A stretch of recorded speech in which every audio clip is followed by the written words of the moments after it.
যেটা দিলেন উনি অত্যন্ত আজকে খুব ভালো লাগলো যে উনি বাংলাতে কিন্তু ভাষণটা দিয়েছেন। তো আমাদের কাছে একটা নতুনত্ব লাগলো।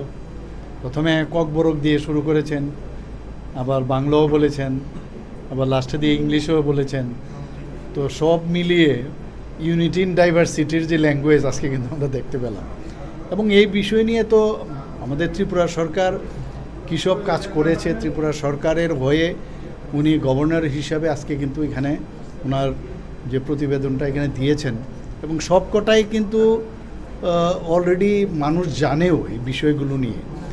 এবং কিন্তু আজকে উনি যখন এই বিষয়গুলো বলছিলেন, আপনারা দেখেছেন ট্রেজারি বেঞ্চ থেকে সবাই কিন্তু বারবার টেবিল চাপড়িয়েছে।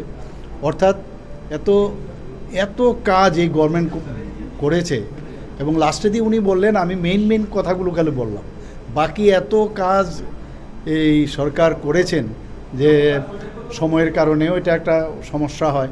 তো যাই হোক, উনি বলেছেন বই আছে, তো বিস্তারিত আলোচনা আমাদের হবে আগামী দিনে, এর উপর ডিসকাশন হবে।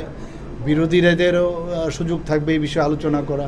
আমাদের ট্রেজারি বেঞ্চের থেকেও আমরা সবাই এটার মধ্যে আলোচনা করব, এবং যার যার যুক্তি দেখাবে, আমরা আমাদের যুক্তি দেখাবো। কিন্তু সর্বসাকুল্যে আমার মনে হয় খুব ভালো ওনার যে বক্তব্য আজকে উনি বিধানসভায় দিয়েছেন। স্যার, আপনি